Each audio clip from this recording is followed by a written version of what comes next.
The Sailor Jimmy podcast is brought to you by our friends over at Rooftop Solutions. Steven Smolko and his team are the best in the roofing business. Give us a call at 832-512-5758. Again, that's 832-512-5758. Welcome to the Sailor Jimmy podcast, your one-stop shop for raw takes on current events, sports, news, and everything in between. Inspiring people to chase their dreams, share their success stories, and find joy in life. Now, here's your captain at the helm, U.S. Navy veteran, Jimmy Rodgers. Wow, what a day in sports it's been today already this morning. Today's show is going to be about sports, so I'm going to start the show off by saying, wow, what a day in sports. Yeah. We had Russell Wilson get traded to the Broncos, and Aaron Rodgers got paid. So good for those two. I want to bring in my co-host today, Kris Burchfield. You might have seen him on episode 2, season 1. Welcome in, Chris. What up? Also here today is Christian Latimer. Hey, yeah. He's done a lot of silent auction stuff for me with the charity. So Christian, welcome to the show. Appreciate you having me. And then our guest of honor sitting in the Tex Racks cool seat. We got a new sponsor for your seat. Every show we do is going to be, it's now called the Tex Racks cool seat because it's AC and refrigeration company. Sean Pendergast from SportsRadio 610 morning show. Welcome to the show, Sean. I appreciate it, Jimmy. Look, let me just say how impressed I am that not only I'm taking notes on the intro that you did, so I can steal some things from you. And the fact that you've turned the chair into a revenue generator is you're ready for the big time, man. No, he's over here evaluating me. I already know he is. He's like, he does this for a living, so he's like, this guy's a rookie. I am not. I tell everybody, I'm not classically trained. Are we gonna get that chair looking like a NASCAR with stickers and advertisements and everything else all over it? I mean, yeah, I like it. It's good to be with you guys. This is nice because you mentioned Russell Wilson and Aaron Rodgers.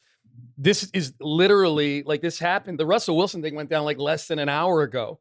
So I don't go on the radio till 6 a.m. tomorrow. So I start twitching when things like this happen during the day and I can't talk. So this is it's like I get to scrimmage. This is like I'm stretching out my hamstrings for tomorrow. And I didn't know until you text me. You're like, check out the Russell Wilson news. And I was like, wow. You sent me the rundown. Yes, you sent me the rundown for this. And I'm going, you may want to add something here. So yeah, I grew up being a sports junkie. My grandfather was a sports junkie. He loved all the sports, golf, football, basketball, baseball. He used to drive my grandmother crazy, according to my mom, because he would listen to sports talk radio all day, every day, in the house, in the car. And I grew up in front of the TV watching sports, listening to sports talk. When my siblings were watching cartoons on Saturday morning, I was watching Sports Center. I wouldn't watch anything on TV unless it was a sports movie. So I've been a sports junkie my whole life. So I've listened to you over the years here in Houston, and it's an honor to have you here, number one. It's an honor to be here, man. And it's just cool. I want to pick your brain on some things that you've done in your career and just hear some cool stories. But today's show is about sports. So I want to start off by everybody sharing their favorite sports memory in their life. Okay. I'll go. I guess I think I'm going to have a couple of them. But I grew up in Houston or in Katy my entire life. So I was always Astros, Rockets, Oilers. So before we could even drive, my parents used to drop me and my brothers off at the Astrodome. We found a way to sneak in. So, but we were the guys that were going to the hotels, the Stouffer Hotel, chasing autographs, things like that. The Westin Marriott were all the baseball players. And so two of them as growing up was 1985, Nolan Ryan's 4,000 strikeout in the Astrodome, which I thought was kind of cool. And then me and my brother sneaking into the 89 NBA All-Star game at the Dome. Nice. Which was kind of cool. Because here we are too, at that time it was 89, I was 15 years old. My parents just would drop us off literally and we'd go down there and here we are standing courtside. I feel like it'd probably a lot easier back then to sneak in. Oh, absolally. No metal detectors. Yeah. You had to deal with the redcoats back there in the days with the Dome, but we are seeing courtside, and here goes Jordan, Bird, and Magic didn't play. They were 89, man. Like that's the heyday right there. Yeah, that and the 86 Major League Baseball game was here too. So I remember going to that too. But now fast forwarding, having a son, I think with my father and my son watching the Astros clinch the AL championship in 17 with us three, that was pretty much the pinnacle of sports. So for me, that's great. Is yours going to be about poker? No, absolutely not. That time I won that bracelet. I won the World Series poker bracelet. Yeah, no. Like, so is this about like our favorite for us or like moment in history? No, like for you, like your experience, like something.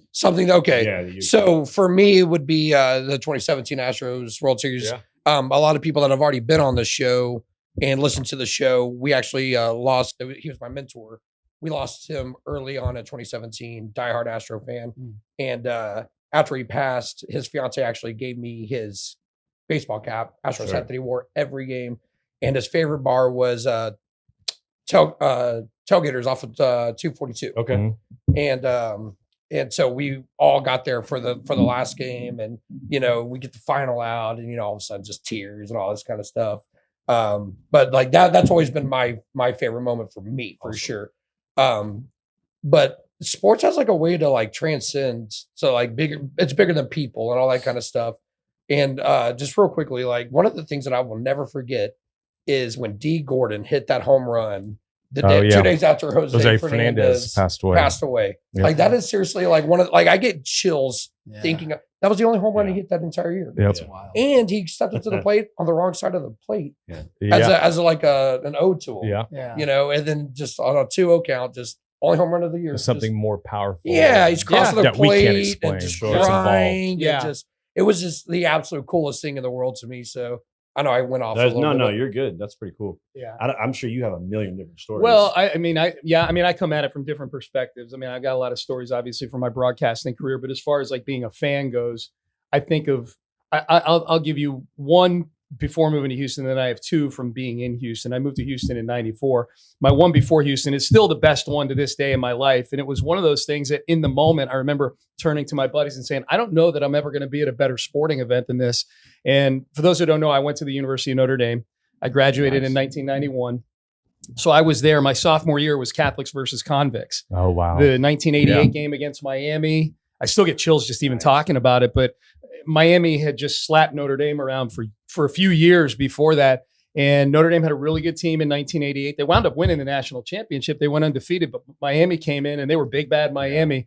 And it was a great game, 31-30. Jimmy Johnson versus Lou Holtz, Tony Rice, the quarterback, Steve Walsh. Like you go back and watch that game and it still holds up now. If you watch it, it's just a Mecca kind of game. So that was probably, and they made a 30 for 30 out of it. Please tell me you have a t-shirt. I do. Yes. Well, of course, I got a Catholics versus Convicts t-shirt. Absolutely. Perfect. There's a picture of me in the 30 for 30. I'll show you guys after. That was one of the best 30 for 30s I've seen. Watch those kids just sell those t-shirts. You know, unbelievable. What's funny about that, Christian? Like that's my favorite 30 for 30, mostly because there's actually a picture of me in it. Yeah. I'm very narcissistic. But at least you're honest. my second favorite 30 for 30 is the one about the U. Okay, those Miami teams. And I think over time, like in that moment when you're 19 years old, you hate them and you feel like you hate them personally. You know what I mean? You get to be an adult and you realize you're really rooting for characters. It's like a wrestling match. Sure. And so when you get older, you start to appreciate, hey, they were that game would not have meant as much had they not been the villains, And so that's like my second favorite 30 for 30 is about those guys. Cause I feel like I'm watching a documentary on the guy who bullied me on the playground or something. They do such a good job with so those. you were attending college at Notre Dame when that game happened. Yeah, I was a sophomore. Okay. Yeah, I was a sophomore. I went there at a great time. Tim Brown won the Heisman my freshman year. They won the national championship my sophomore year, and they were really good the next 2 years after that. That still is number one for me. As far as Houston moments go, though, I moved here in '94, so I moved here in between the two championships with the Rockets, and kind of like what you guys were saying about sports taking you up to a higher place. For a great moment for me, I almost have to be with other people for it to really still resonate with me. And the two moments that I will just never forget, and they were, they're literally like 25 years apart, but the Mario Elie kiss of death, which has really been cool for me over time because I've gotten to know Mario a little bit and ask him about it and tells his story and things like that. But that Mario Elie kiss of death was in Phoenix, but I remember watching it. I was new to Houston and I'm watching it with neighbors and new friends, and we're all just hugging each other in a garage, with a keg there or whatever. And then 25 years later, the Jose Altuve home run against the Yankees in Game 6, which has become one of the most controversial, to Yankee fans at least. I don't think there's any controversy with any of us, but that I was at a bar in Pearland watching that game with my wife and a bunch of strangers, and there's nothing better than when you're with a bunch of strangers and you all just get taken to this higher place at the same time. And you come together. I'm hugging people I don't even know. And it's Jose Altuve, who it's impossible to hate. Yeah. He's but they hate him. It's impossible to hate him here. Yeah. You know, they all hate him in New York, but he seems to we hate embrace it. them too. Yeah, Yeah. absolutely. No, the feeling is reciprocal. Absolutely. Absolutely. But those are mine. Those are mine. So my favorite sports experience was when I was in elementary school. I had like a cold or a fever one day, and they came in to check me out of class. They're like, "Hey, your dad's here. He's gonna take you to the doctor." So Allegedly. he signs me out of school, and he's like, "Hey, I'm gonna take you to the doctor. You know, we're gonna get this cough and cold under control, whatever." So we're driving for like 30, 45 minutes, and I'm coming from Tomball, and I'm like, "This is a far doctor's appointment." The next thing I know, we turn the corner, and there's the Dome, and I'm like 7 or 8 years old. And he pulls into the Dome. The Astros are playing a day game, and he reaches in the back seat, pulls out 2 ball caps, 2 Astros shirts. Oh, I think I'm going to the doctor. Everybody hates going to the doctor when you're a kid. Yeah. And next thing I know, we're pulling into the Dome, and we're going to a day game to the Astros game. And it happened to be Kids Run the Bases Day. So we went to the game, got to see the game, and then I remember Billy Wagner had an awesome save that day. And then after the game, I got to go on the field of the Dome and run the bases. And then to make it even better, they were playing the St. Louis Cardinals. And my my grandfather guarded the dugouts. He worked for HPD. He was an officer in the visiting dugout. So after the game, he took me back behind to like the St. Louis Cardinals locker room. And I got to meet Ozzie Smith. It was like Ozzie's last year he was playing or something like that. Yeah. And just an incredible sports day that I'll never forget. Didn't really know how to appreciate it then because I was so young. Yeah. But now looking back, I'm like, that was awesome. Yeah. And then my worst moment is when I was stationed in the Navy. I was cheering for the Rockets. They were playing in, I think, in the playoffs. I think it was when they had McGrady and Dwight Howard. And if y'all remember when Damian Lillard with Portland hit that bank shot. Right over Chandler Parsons. 0.9 seconds. Yes. That was 2014. Yes. It was Dwight Dwight Howard. Howard. Wild Wings in Willowbrook. I was in Virginia Beach. Yeah. I was in Virginia Beach at a shitty bar that a bunch of sailors. I'm cheering for the Rockets. Next thing I know, just I think you said that. I think you were going to horrible. say the worst moment because you brought up St. Louis was the ball that Pujols hit that's still flying in outer space. I'm a Brad Lidge. No, I lean towards basketball as my favorite sport. Obviously, I grew up playing basketball, but I'll never forget that shot by Lillard, man. Just a dagger in your heart. Oh no, that was like the most debilitating because I mean he's so incredible. And just has never gotten a chance anywhere in his career. Like that was a decent Rockets team too. Yes. That was a time. McGrady could not get out of the first round. That was fun. That was I think that was a Harden team in 2014. Oh, was it? Yeah, McGrady and Dwight didn't cross. So McGrady was with Yao, but it was Yeah, hard. It was Harden, Right. Harden and Dwight. Chandler Parsons. Chandler Parsons was on that team, and you know, and those are the main 3 guys because that offseason they tried to sign Chris Bosh. Yeah. But the thing about that was at a time where the Lakers were still kind of down because they just come out of the Dwight Howard. That was when Kobe was getting older and the Lakers weren't very good, and that was the year before the Warriors became good. Right. So that was in that kind of like that that little was the soft grace area period, there where you If they could have might got through been able to make Portland, some- they may have been able to might go have been all the able way. to do something. Yeah. Yeah. And they were up in that series too, right? Like weren't They were. They went 6. I know that. So they had won some games in that series. Yeah. Lillard's such a great player. He's a great I player. wish he would leave Portland. I hate to say that, but Dame time. I also appreciate the fact that he's so loyal to him because you don't see that a lot anymore in sports. But Oh, I mean, who has he had? He's had CJ McCollum, and is that that's about it. He had That's LaMarcus Aldridge with him LaMarcus for a little Aldridge, yeah, while. that's right, Yeah. they had some good teams. Yep. No doubt. Here in Texas, it seems each year the weather's becoming more and more extreme. Heating, air conditioning, and refrigeration maintenance, repair and replacement can no longer be left to your run-of-the-mill contractor. In today's world, you need a company that can provide not only top-notch services, but also provide excellent customer service and is reliable, honest, and professional. Well, folks, we're here to tell you, Texas Refrigeration and AC Services, better known as TX Racks, is the company you've been looking for. Texas-born, Texas-owned. With 30-plus years of experience, TX Racks offers a full range of services for residential and commercial heating, cooling, and refrigeration. If you're looking for the best of the best to handle your preventative maintenance, which will keep your equipment operating efficiently and prevent unnecessary breakdowns. If you're looking for a company that is well-trained in indoor air quality to keep your family and employees healthy and happy. If you're looking for a company with integrity, reliability, and great customer service, look no further. TX Racks has you covered. They offer a full range of air conditioning, heating, and refrigeration services, using the most up-to-date technology and training, with a mobile app to keep you informed about the arrival of your technician and the expert knowledge and experience to evaluate the quality of air you're breathing, along with always providing a live professional to take your call. TX Racks keeps Texas homes and businesses warm in the winter, cool in the summer, and keeps all of us covered with the best warranties in the business. Always on time, always dependable. Call TX Racks for all your cooling, heating, and air quality needs. TX Racks is your go-to in Texas. Always ready to rack up on satisfied customers. Call TX Racks today. But cool, man. Good stories. Great all around. All right. So, Sean, Yeah.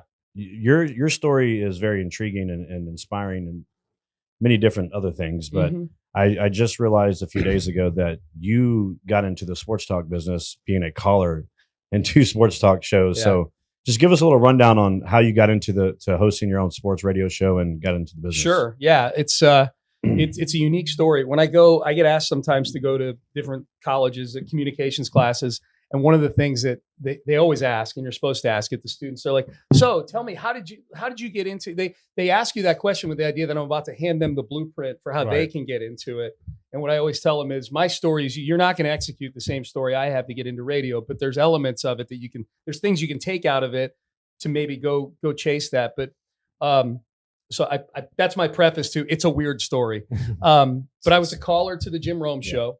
I was living here in the late 90s. It just had, my kids were just born. I had 3 kids, all within about 16 months of each other, twins and another one. So it's late 90s. I'm living here and I'm a listener to Sports Radio 610.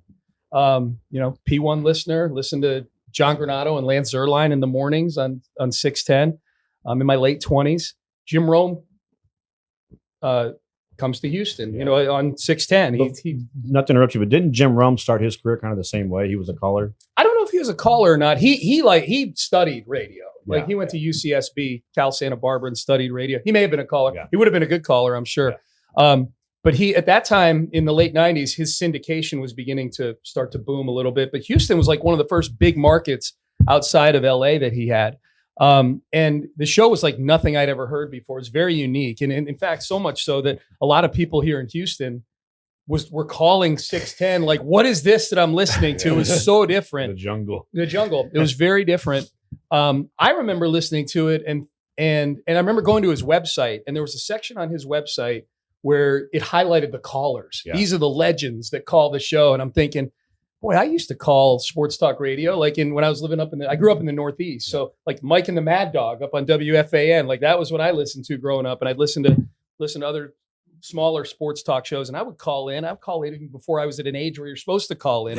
You're supposed to be 18 to call in. I'd be like, hello. Right. So I was what do you want to see my library card over the phone? I was a junkie like you, Jimmy. You're a sports junkie. I was a junkie. I was a sports talk junkie. So I started calling the Jim Rome show. I'm like, I want to become one of these legends on here. I'm 28 years old. Like I'm thinking like I'm 16 years old, but so I start calling his show.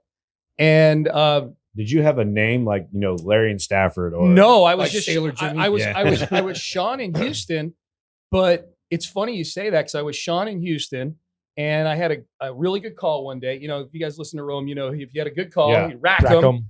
And if you had a great call, if you had your bad call, he buzzed you. Yeah. If you had the best call, you were the huge call of the day. Yeah. So that was what I was always striving for, the huge call of the day.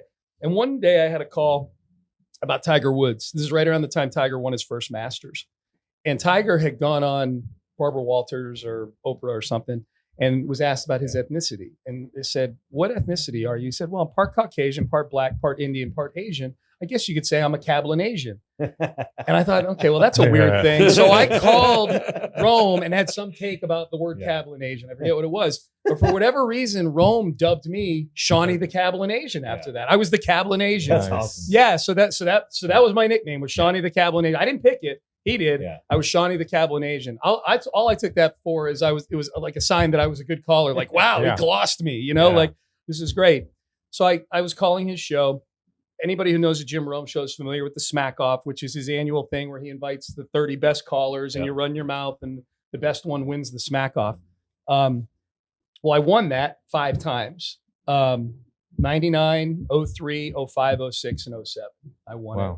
So you won like the bracket, like because it's like a bracket, right? No. It's just the day of. He just invites 20, 25, 30 so it's callers. just a one-time competition. One time that you call in, and then at the end of the day, they say, "Here's the top 10," and they reveal the top 10, and then the champion is the King of Smack. Back when I was doing it, you didn't get anything to win. Now you get $5,000 if you win the thing. It's still going. Started in 08. Yeah. No, he did. He started paying out. Yeah, pretty much. the year after last time. Pretty much. Back pay. So story of my life. Yeah. So I had won that 5 times through 07.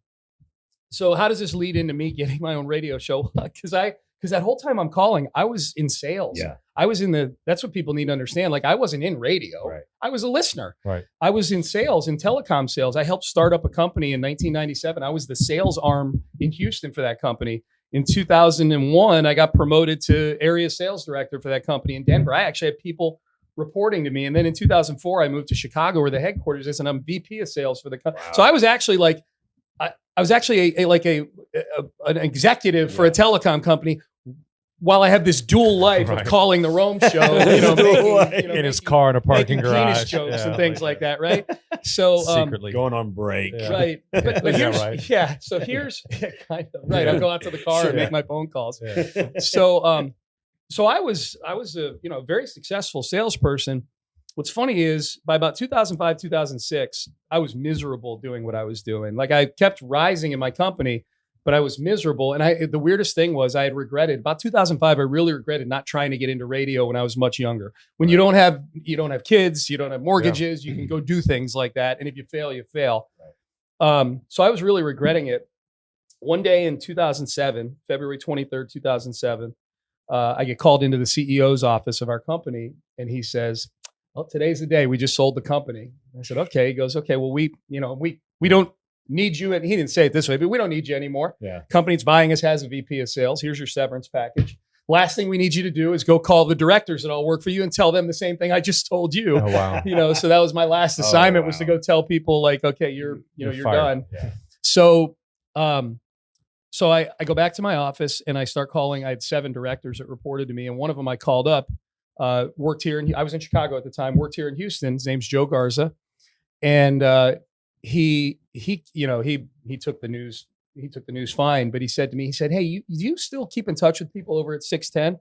And I said, "Yeah, I do actually. John and Lance and I are all still in a fantasy football league together. Yeah. Even while I was still in Chicago, I kept my friends in Houston, including the ones on the radio." He said, "Well, maybe can you forward my resume to somebody over there, and let them know I think I might want to get into radio sales." Yeah. And I said, "Yeah, sure, no problem." So I sent it to a guy I knew there. It wasn't John or Lance. It was a guy named Chance McLean. From Heritage Films? From Heritage Films. Yes, you know Chance. I know Chance real well. Yes. We all hung out together. Yeah. He was on stage at the concert. That's right. So Chance is the one I sent Joe's resume to. So this will really resonate with you because you know Chance. So I go home. I don't think anything of it. I send the email. And I pack up my office, put my stuff in the back of my car, and I drive home. I get home. I pull into my driveway. Keep in mind, it's February in Chicago. Right. I pull into my driveway, and I just got fired. I'm in the middle of getting divorced, by the way. Yeah. And it's minus 11 degrees outside. I'll never forget looking down at the temperature gauge, and it's minus 11 goddamn degrees outside. Yeah. And I'm like, this is just the worst. This is the bad time, like they say in Goodfellas, And at that moment, my phone rings and it's Chance. Yeah. And I pick up the phone. I said, "Hey, what's up?" And he said, "Hey, man, I got your email, blah, blah, blah." And I said, "Can you help out Joe?" Yeah, but I want to ask you. This is what I hadn't told you guys. At the bottom of the email I sent to Chance, I put a PS. Yeah. But PS, carve out a couple hours for me on the weekend. I may be moving, joking around. I'm like, exactly. I got fired just like Joe did. I may need to get into radio. Ha. Carve out some LOL, but please. Yeah. I don't think they didn't have emojis back then. I was totally joking, but Chance is somebody who had always told me through the years, you should get into radio because of the Rome stuff. So I sent that email to him, and Chance said, "Yeah, I got Joe's, but that PS you put at the bottom." He's like, "Were you serious about that?" And I said, I'm unemployed. Why? Why do you ask? Sure. I'm unemployed. It's negative 11. As a heart attack. Yeah. I'm pretty much serious about anything that's better than this. Yes. So he said, "Well, a few of us are getting ready to leave 610 to go start another radio station in town. and your names come up as a possibility to give a tryout to do the, we're going to be the 4th sports station in town. So we need to do something a little different. You're the Jim Rome guy. You've never been in radio before. That's different. Yeah. Intriguing. Yeah, that's different. And I said, okay. I said, look, man, if you caught me at any other time, I'd probably just tell you no flat out, but I just got fired. I'm in a bad place right now in my life. I'm 38 years old, regretting that I didn't get into radio. I'm listening. Yeah. And he goes, okay, well, someone's going to call you in the next 2 days. I can't say who. Everything was real secretive at that time because they were leaving. They were leaving 16. A lot of legalities. Yeah, they had to be real. Everything was real sensitive. Yeah. So he said, someone will call you in the next 2 days. You'll know this person when they call you. You'll know them, but I can't tell you who it is. Hopefully the statute of limitations is all run out on the legal Who stuff. was it? John Granado. And he called me 5 minutes later. I hadn't even gotten out of the car yet. I wasn't getting out of that car. Yeah. Good stuff was happening. Yeah. We're running good, baby. Granado calls me. I answer the phone. I knew it was him, caller ID. And I said, what's up, John? And this is what I tell those kids I was telling you guys about that I tell in college. I said, this is where you won't be able to replicate my story. Is my first interview to get my first radio job was a 3-word interview. John's whole interview to me was, so you coming? Wow. That was it. And I said, yeah, I think so. And there were some things we had to work out after that. But financially, probably maritally, like everything, familially, it was probably the most irresponsible thing I've ever done because I took like an 80% pay cut to get into radio. But Chance and John caught me on a day where I was at my literally at my lowest, other than a relative dying, the lowest point for me personally, professionally, the lowest point in my life. And I got that phone call from Chance.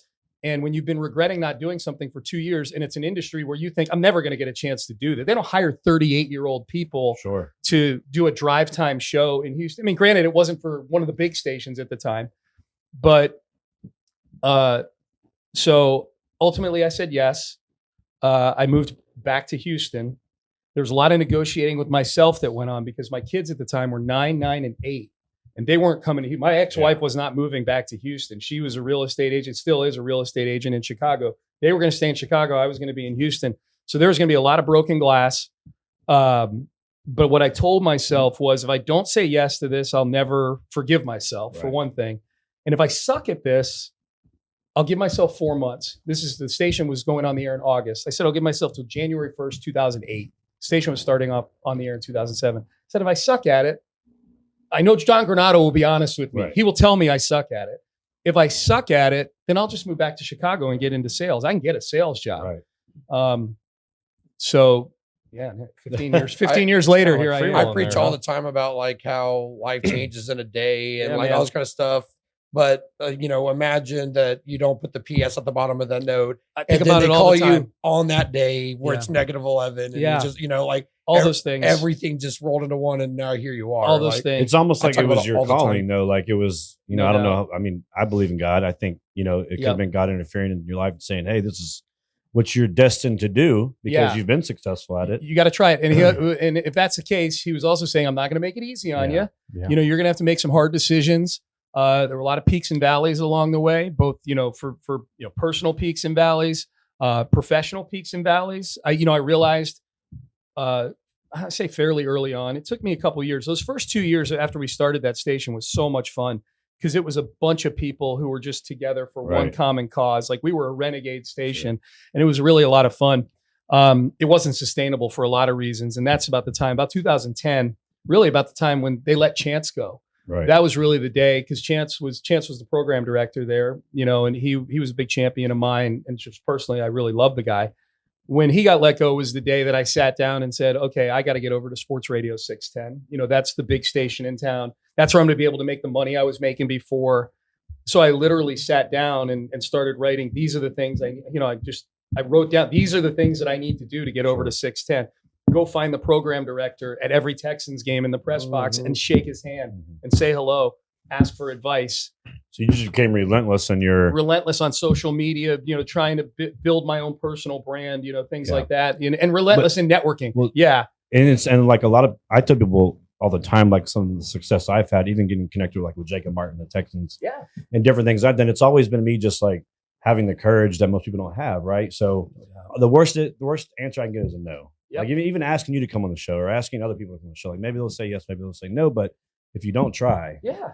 how are you ever going to get there? Yeah. So I tweeted Jacob Martin and said, come play golf at our golf tournament, thinking this guy's not going to respond. Yeah. And he maybe was in a good mood that day. He decided to respond. That's great. And a lot of those relationships that I have, Yeah. I've went out on a limb to like just say pretty much fuck it, right? Yep.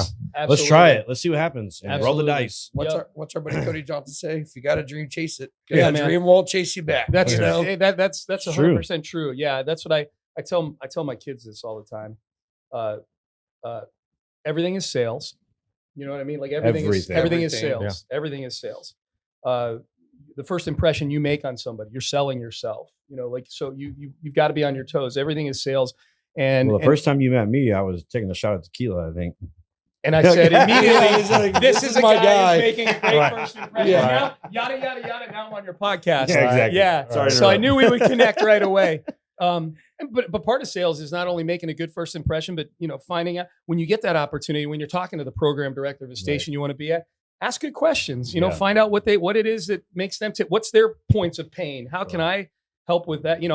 I didn't find Gavin Spittle in the press box and start going into a sales pitch, but Right. in my mind, I'm selling myself Right. and I'm trying to find out more information on okay, how could I fit in over there? That kind of thing. So that was one of the things, man, one of the things I wrote down. Okay, I need to find a way to do a show where I'm sitting in the one chair, like you are right now, we call it, like you're the host. I got to find a way to do a show where I'm sitting in the two chair where I'm reacting to it. I got to find a way to do a solo show. I got to find a way to do a show that's specific about like football, like a draft show or so, like all these things. And the more film, audio that I built up of that, or the more that decision makers heard me doing those things, then that's just more roles I could fill at a I station. just learned a lot right there. The one chair, The baby. one chair. The one chair, Hey, the two We're chair. gonna change that cap on the hill. I'm in the one Yeah. chair. No, but it's We're got gonna a come back sponsor and- attached to Yeah. it. It's got a Stickers. sponsor. Well, you're in the Texrax cool chair. Texrex cool chair. Yeah. That's, Shout out to Texrax. Absolutely. There you go. Texrax AC and refrigeration services. We call that Summer's coming up. We know your AC is going to go out. we call that a live read. we call I that need to a practice that a call little that bit. a live Cheers, read. Texrex. There you go. There you go. Yeah. And a good production crew. That's right. That's what you The need. best. That's what you need. Producer John. Yeah. So that's why I tell my kids everything's sales. And I also tell them, similar to what you were saying, Jimmy, I'm like, you don't get fined for hearing no. Yeah. Nobody's going to, you ask somebody to do, for something, they say no, they don't send you an invoice for $100 because they said no to you. Like there's no, You miss 100% of the shots you don't take. That's it, man. That's And who it. said Ask it? Michael Scott. No, it's Wayne Yeah, Gretzky. yeah, right, yeah. Then Wayne Michael Gretzky. Scott. Yeah, Wayne Gretzky. Yeah. I love a good deep tracks only. Right? Yeah, exactly. Oh, yeah. Exactly. For That's some reason, I funny. thought it was Michael Jordan. No, it's Wayne Gretzky. Wayne Gretzky. Oh, definitely. I have it's on my phone.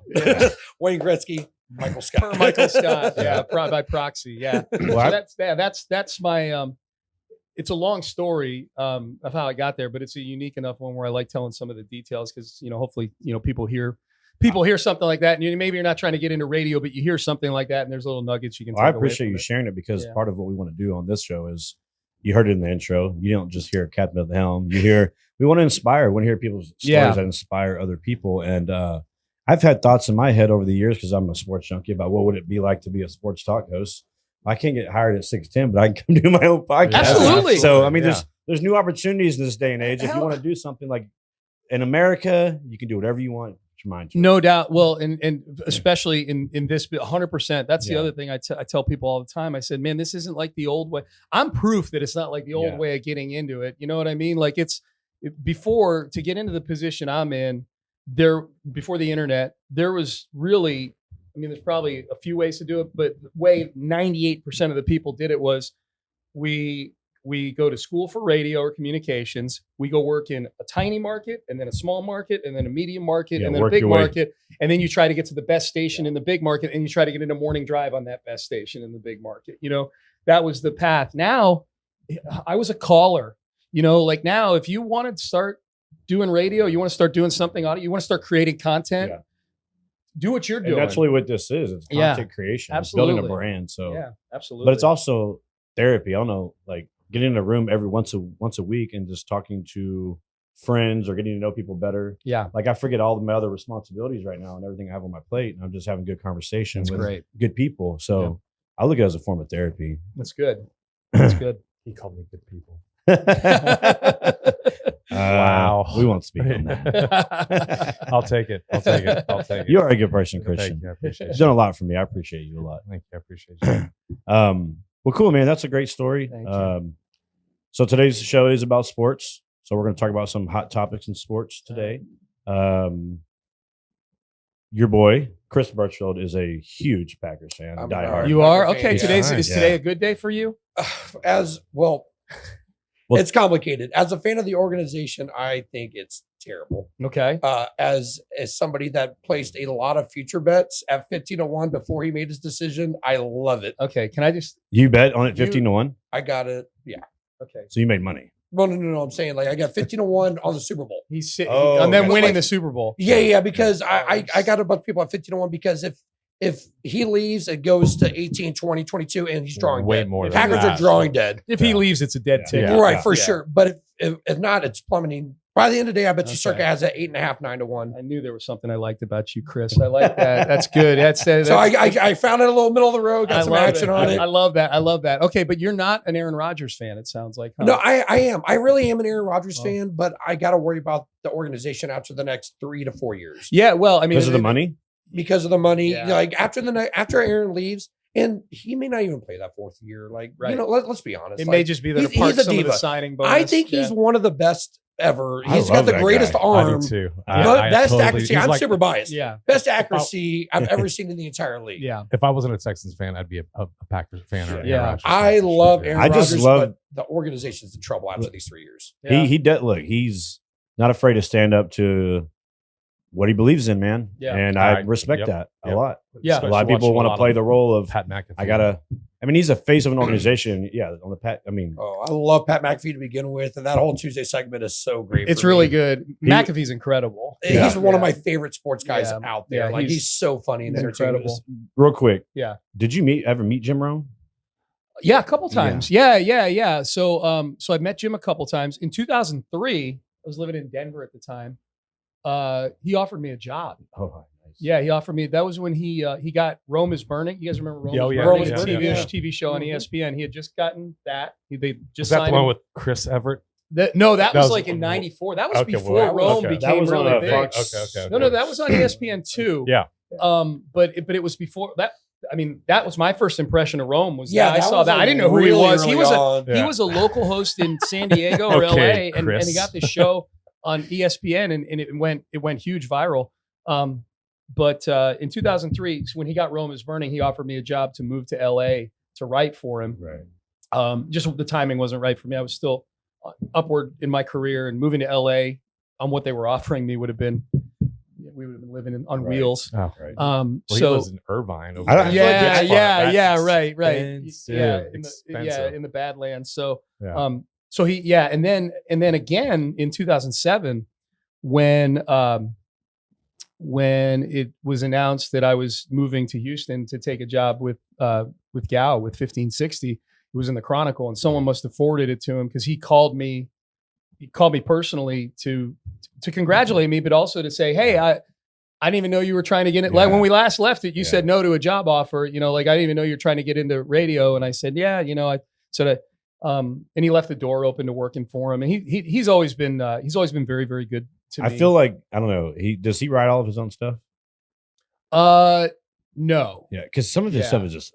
I feel like it's just so hilarious. Yeah. Like somebody has to be back there like thinking this A stuff lot of up. people have ghostwriters. Yeah. Yeah, no, he is. Yeah. Well, that's what I was just saying. Like he was hiring me to write for him Right. in 2003. Yeah. Travis That's right. Rodgers is the one who used to write a lot of his stuff. His Yeah. producer who went on. He's now a host in LA. And Travis is a very good friend. But yeah, Jim is very good impromptu and Oh, off for the sure. cuff. But as far as like the takes go, like he is the hardest working person you're ever going to see. Like he is a grinder. He Yeah. works his ass off. But he's also very, from everybody I've talked to, he's very meticulous Yeah. about the show and the Runs a tight brand ship. and everything else. Yeah. And like, I know it's cliche. You're like, oh, you first one in, last one to leave. Like nobody beats him to the studio. He's Like the Magic first one at Man. the studio. Yeah. He's the first one there every day. Like that's from what I hear. So, but I've met him a couple times and he's always been really nice to me. I wanted to ask you that. Yeah. He's always been nice to me. But What were we talking about? Aaron Rodgers? Aaron Yeah. Rodgers. 4 years, $200 million. 153 guaranteed. Wow. It's good work. And you know what's crazy is that like that report came out like 2 weeks ago, and then Pat McAfee texted him. He's like, "Bro, like, what are you doing?" He's like, "Man, I never said that." Blah blah blah. Yeah. And then all of a sudden, it's exactly $50 million a year. You Yeah. know, like, yeah. You know, like, Yeah. did he say it? Did he not? I feel like though it's kind of like a screw you back to the not to the Packers organization, but NFL? after they drafted Jordan Love, Yeah. he's been holding a clipboard for 2 Not years, only Yeah. and draft- now what's he going to do now for the next 4 years? Hold a clipboard? No, Still? he'll gonna be get gone. traded. I know he's He's going gonna to be get gone, traded or but now released what do you or have to something. get for him? Because what can you get for a guy who hasn't played it? Well, he played one game this Well, year and he wasn't very Well, good. I guess here's okay. So here's the thing. He was a first round pick, Jordan Love. So he's got 2 more years on his rookie deal plus a 5th year option. So he's relatively cheap for 3 more years. So I think the question that some of these teams who need a quarterback might ask themselves is, okay, how does Jordan Love stack up against Kenny Pickett Right. and Malik Willis? And, just how Davis does Mills. No, I'm talking about the guys in this draft. Right. How does Jordan Love, having been in the building with Aaron Rodgers Right. for 2 years, having worked for Matt, been with Matt Matt LaFleur, LaFleur. who's A thought to be a great really good quarterback offensive coach. mind, right? We're going to miss out on 2 years of cheap labor from him because the Packers have already burnt 2 years of him, but 2 years plus that 5th year option. So what is that? Are we better off trading, say, a 3rd round pick for Jordan Right. Love than we are using, Our so first like if round you're pick. Pittsburgh, they have the 20th pick, right? Pittsburgh's one of the teams that wanted Aaron Rodgers. They didn't Yeah. get him. So if you're Pittsburgh, you're running out of options because Russell Wilson's not available anymore. He just got traded today. Yeah. Deshaun Watson, who knows if he's going to be available. So now you're into the Jimmy Garoppolo bin Exactly. with Carson Yep. Wentz and guys like that. So Pittsburgh, in all likelihood, they're going to have to roll with Mason Rudolph. But if they want a young quarterback, do we use the 20th pick on Kenny Pickett, which would be fun because he went to Pitt, or I would trade for Love and use. do we my trade first a round. 3rd for Jordan Love? I just and don't see if- think Mason Rudolph is anywhere close to the. I know. That's I what I'm don't saying. Like, either. and I'm just like, what do you do? but he's their guy right now. Yeah. Unfortunately, he Yeah. is. But it's just like, what do you do with that? Yeah. And then, I mean, you just laid it out. Do Yeah. you draft one, or do you have to go out and trade for one? And there's no really free agents that you really want to sign. I just don't Right. think any of these So- quarterbacks coming out this year are worth a first round pick. They're not. I don't think so. Yeah, someone will reach. This Malik, I know somebody will Malik, reach, but yeah. I just don't think that. Yeah, They're talking. I mean, they even said that it might. Why not the Texans draft him at 3 and bring in competition? And if he's that good, but Yeah. I just don't. See, I wouldn't draft any of these I don't guys like at 3. The Texans need too much Yeah. stuff to be messing around with Yeah. another And quarterback in all at 3. honesty, Davis Mills looked competent for Yeah. what he had. Like, I mean, He was the he's- best rookie quarterback besides Mac statistically, he Jones. was second best, Statistically, he yeah. was second best. Well, I'm just and saying, I like, think if you flip situations and you put Davis Mills on the Patriots and you Oh, put I'm- Mac Jones on the Texans, we'd Yeah. probably be saying Davis Mills was the best rookie. right. Like they Yeah. actually had a running game. I in think New that England. what's people aren't sold on, the reason people aren't sold on Davis Mills is because they fell too much in love with Deshaun Watson and his crazy playmaking ability. He's able to just do this crazy stuff in Yeah. a game. And Davis Mills is not that if guy. I'm He's not going to do some Watson, miraculous. Davis Mills- No, I think if you swap the L's for W's, then you're sitting there saying to yourself, "This guy's a great quarterback." Just like Mac Jones happened to Yeah. win all of those games this year, and Yeah. I mean, even though Davis Mills outperformed Trevor Lawrence, he outperformed Zach Wilson, he outperformed all of those guys that were in the same draft with him. It's just statistically. I just think it's the superstar plays and like the. I don't think it's a Davis. I don't think people have a problem with Davis Mills. I think No, people I- have a problem with the Houston Texans. they like the For other sure. into the JJ Watt trades. No, and like, trust me, they do. I know Yeah. because they call every day. yeah. Yeah, no, Where's I'm Easter aware be? of that. I host. Hey, I host the post game show. yeah. All right, that's Yikes. where that's the ultimate. That's the ultimate cesspool of Take anger. a beating. I think the thing with Davis Mills, you guys all bring up fair points about Davis Mills and why people may not think he's the guy. I think the lesson with Davis Mills is one that we're seeing kind of play out with Mitchell Trubisky. You remember Mitchell Oh, Trubisky oh, got yeah. drafted by the Yeah. Bears and he Mitch spent a year in moved all Buffalo. the way up. Spent a year in Buffalo. Now Mitchell Trubisky was in Buffalo for a year, And they doing drafted nothing him over. over Watson and Mahomes. Yes. Yeah. Here's where I'm going with this. Ouch. Is that Trubisky's been the backup in Buffalo for a year, and now there's talk that Trubisky's going to get like $15 million a year, having Yeah. done nothing for a year. Why? He was the number 2 overall pick. So these teams think like, well, he's got all this talent. If Davis Mills had not been drafted with the 67th overall pick, Right. we would be talking about him more like, oh, okay. Or even right now- if he would have came out this year, and he been would a be first talking round- as a number 1. Maybe he might be the best to quarterback in this Exactly. in this draft. Which Yeah. the, So the conversation would all be different. the lesson is Bill O'Brien used to say this, like the only day that it matters where you were drafted is the day you're drafted. And after that, it's competition and it doesn't matter. We don't care where you were drafted. Like Sean, that is false. Everything matters. It all matters. I'm told there's a hashtag in the building that says it all matters. Wow. No, but you get labeled with whatever especially when you're a quarterback, you get labeled with whatever round you get picked in, as that's what your talent level is.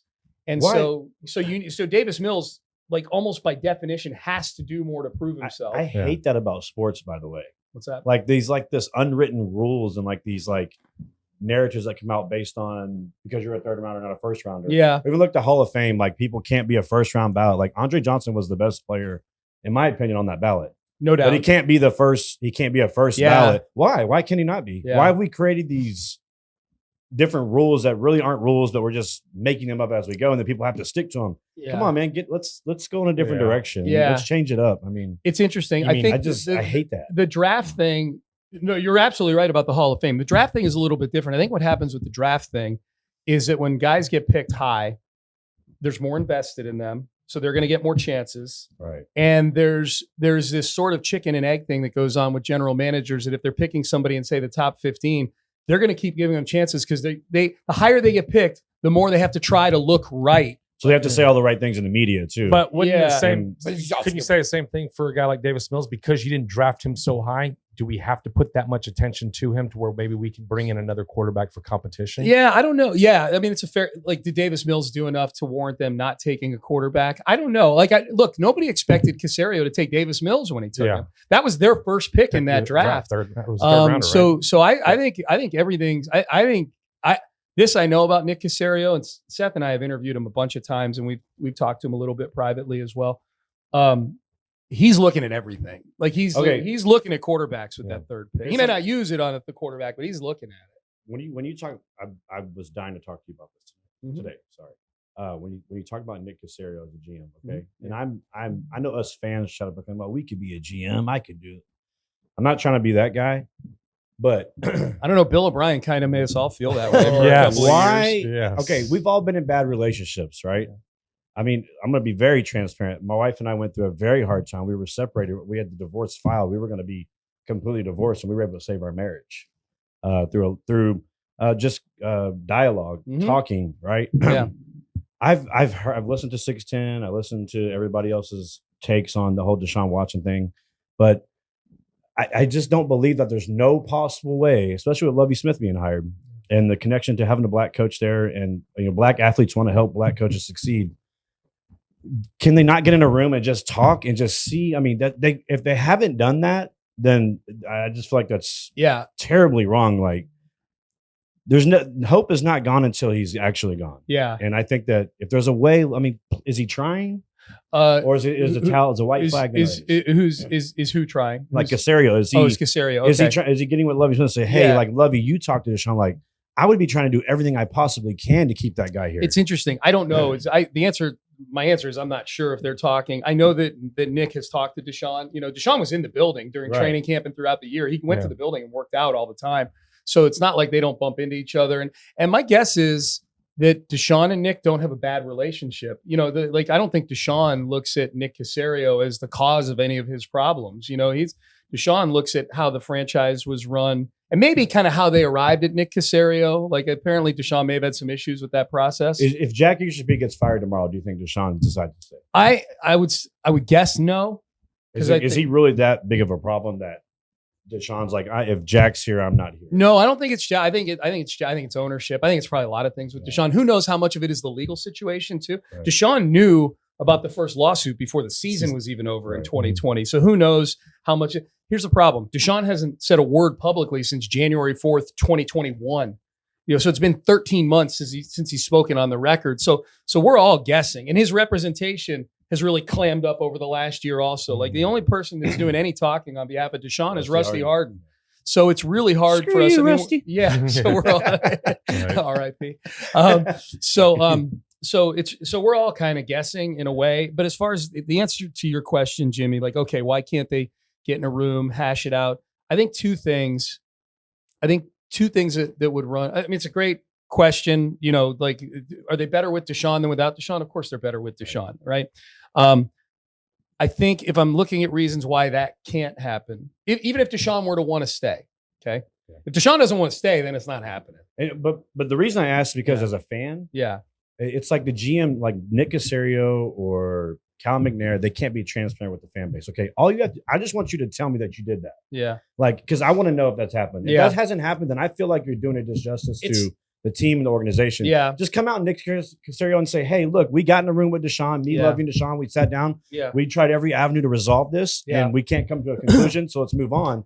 Yeah, but let us fan base know. Like, why are you hiding that? Who cares? Yeah. Well, I mean, like it's some PR thing they can't say. Deshaun's legal situation complicates everything. So there's that. I think as far as why it might, like, if Deshaun were to want to stay, why would it not happen? Like, is there a possibility that from the Texans standpoint, they don't want Deshaun back? And I think it's possible that based on even just some of the things Deshaun has admitted to, forget about what's deemed, something that's liable in a civil court or guilty in a criminal court. Let's pretend that he settles the civil lawsuits, or even that he's found not liable and that there's no charges criminally. I think Deshaun has at least admitted to some things that might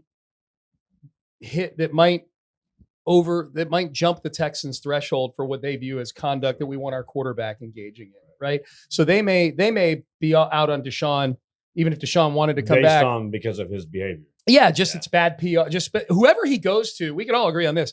Whatever team he goes to, even if he's found not liable and he's found not guilty of anything, is going to have a PR issue on their hands. Unring a rung bell. Yeah, but as a fan, I'm not buying that anymore. About like we can't have him because of that. Because Michael Vick, I mean, I can go through many lists of players that have been given second chances. Right. There's no reason why this organization can't give somebody a second chance. Eventually down the road, like this is all going to blow over. Yep. People are going to forgive him or hate him or love him. And it's about winning football games. Yeah. I mean, I know that there's a side of doing the right thing. And we all love women and we want to make sure that we're not, right. You guys know what I'm saying, but we've all made mistakes in life. Yeah. Everybody at this table, everybody in this room, and people deserve a second chance sometimes. Yeah. The Sailor Jimmy podcast is brought to you by our friends over at Rooftop Solutions. Steven Smalko and his team are the best in the roofing business. If you've noticed roof damages or signs of roof damage, suspect a leak, or have neighbors who've had roof repairs or replacements, chances are it's time to have your roof checked out. Our team of experts will inspect your roof for free and, if needed, guide you through the insurance claim process and restore or repair your roof to mint condition, leaving you with the peace of mind that comes with knowing your family and your largest investment are safe and secure. Give us a call at 832-512-5758. Again, that's 832-512-5758.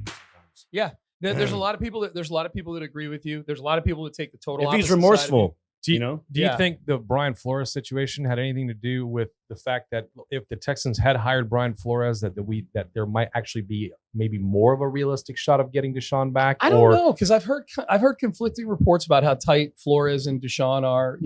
Deshaun wanted to go to Miami, so obviously he was ready to go. But I don't know if Flores was the driving reason or South Beach was the driving reason he wanted to go to Miami. Look, when the trade was about to go down, because they had a trade all lined up ready to go with Miami at the trade deadline. The Dolphins were 1-7 at the time, or 2-7, something like that. 7 or 8 in a row. Yeah, so they weren't a good football team, and Deshaun still wanted to go there. Yeah. I don't know if Flores was the reason. The other reason I was going to say, if Deshaun were to want to stay, and why it might not happen. One is what I just said, which is, hey, the Texans might view his conduct as just we just don't want this guy to be our quarterback. The other thing. And I know people will hear this and go, okay, well, I don't agree with that. But I think Nick Caserio got here, literally the first day he got here, Deshaun Watson wanted a trade. Yeah. So from the time he got here, Nick Caserio's whole world in terms of rebuilding this team, there's going to be a rebuild with Deshaun or without Deshaun. They were 4-12, right? Nick was hired for a reason. They weren't good. So there was going to be a rebuild one way or the other. From the day Nick Caserio got off the plane in Houston, he knew he was probably going to have to trade Deshaun Watson. So you start to get into a mode where you're envisioning what the rebuild is going to be. You're planning what the rebuild is going to be.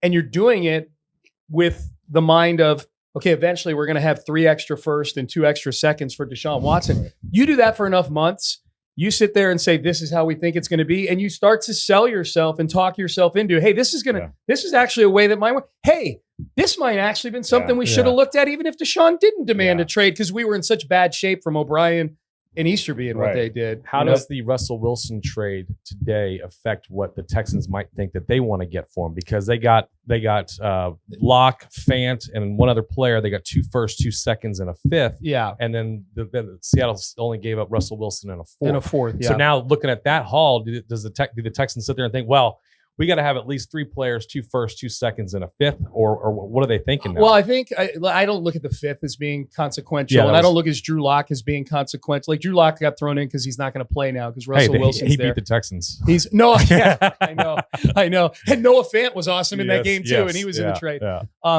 The big marquee things in that deal were the 2 firsts, especially the 9th overall pick, and the 2 seconds. Those are the big things in the trade. So, yeah, I think the Texans, I don't know how much it changes the way the Texans look at it, because reports are that Nick's been looking to get 2 firsts, 2 seconds. 2, 3 firsts, like 6, 6 things total, Right. players, high picks or whatever. If nothing else, maybe it's affirmation that their asking price is the right one. But there's, again, with the legal situation, we just don't know how that's going to affect the market. If I was Nick Caserio, I would be thinking about how the hell could I get this guy to stay? Because if he got Deshaun Watson to stay, which I think the fan base, 90% of the fan base would be okay with it. I know it seems impossible, but if he got Deshaun Watson to stay, he would be a hero in this town. Yeah, that ship. And I would be doing everything I can. So unrealistic. Yeah, I don't even. I'm sorry, I don't. We feel don't like that to use way. the word impossible, but I think it's impossible. And I think your 90% might be a little off too. Like, I think there's more people than you think that are out on Deshaun Watson right now. What do you think? It's like a 70-30? I mean, you know me, if you follow me on Twitter, I put up polls all the time on Twitter. Before the legal stuff, when it was just Deshaun wanted out, huge swing in favor of Deshaun, because everybody's looking at the Texans being run incompetently. So it was like 80-20, maybe even like 85-15 in favor of Deshaun. Right. As soon as the legal stuff happened, it took a very short period of time for it to swing almost the opposite way. And I think so that's just polls on Twitter. That is what it is. But as far as like the actual qualitative feedback that we get on the show about stuff like this, it's the accusations.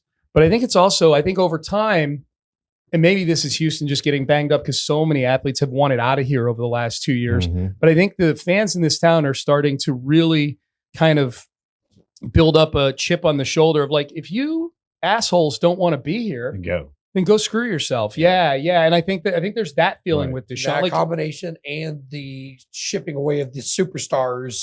For David Johnson.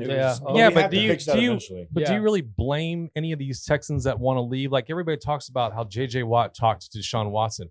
And I just get this feeling of like, JJ's like, look, the ownership is horrible. The GM is horrible. This is a horrible. Do not waste one more second of your life playing here. And Andre talked to him too about it too. Like he went through the same stuff that towards the end of his career and ended up in Indianapolis or whatever. But I think those guys are sitting there telling him, look, this is not good ownership. This is not good management. Don't waste another second of your life. You get one life to live, one chance to do this. Why waste it being mediocre, maybe winning an AFC South title here or there? But you're never we're the only team in the AFC South that hasn't even seen the AFC Championship game. Like, we're the only team. Well, and the only team in like the last 6-7 years. Like, they've all been there fairly recently.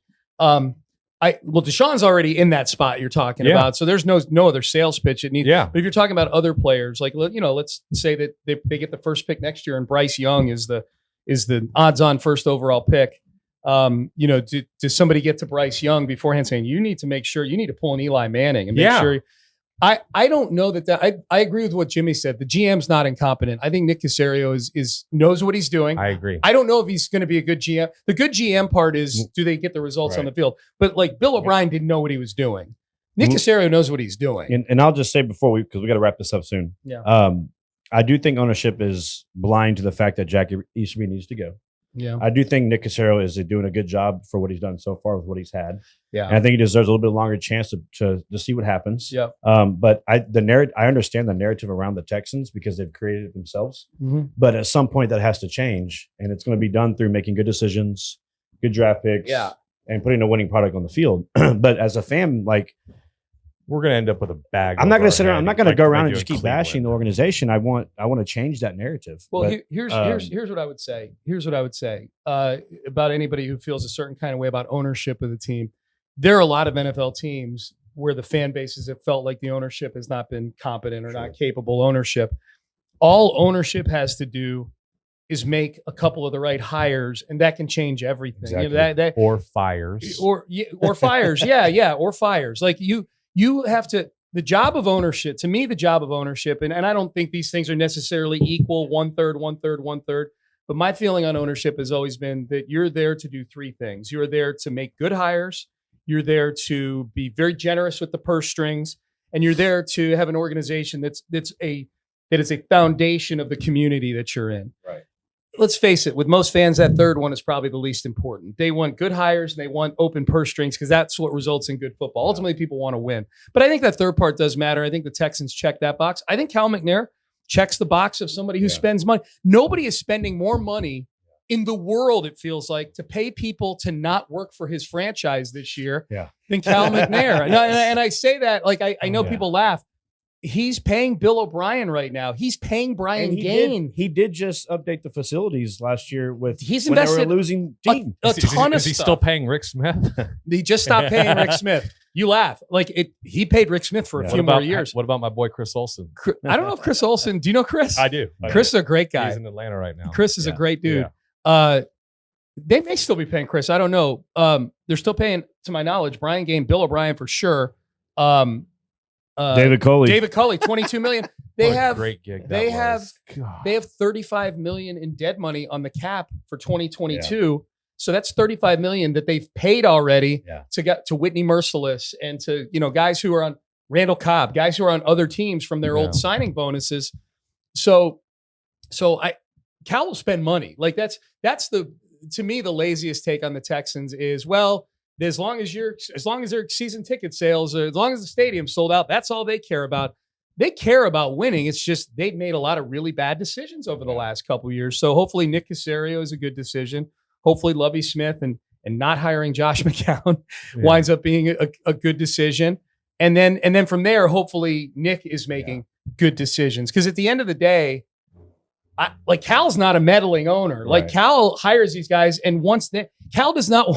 My guess is that Cal does not want to be like rubber stamping every move like Jerry Jones is, or be involved. He wants to hire good people and let those good people go do their jobs. And there have been a lot of owners through the years who fan bases hated, but eventually you hire the right GM. Look at the playoffs. All we can do is hope and pray. Yeah. But great conversation today, guys. Really fun talking about sports with you. We could probably go another hour. But, Absolutely. We got to wrap this thing up. Before we go, though, you want to promote anything? No, just keep supporting Boots for Troops and make sure that you are bidding on those silent auctions whenever you're out there. Thank you.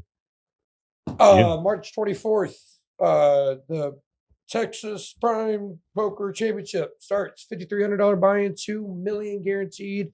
We'll crush it.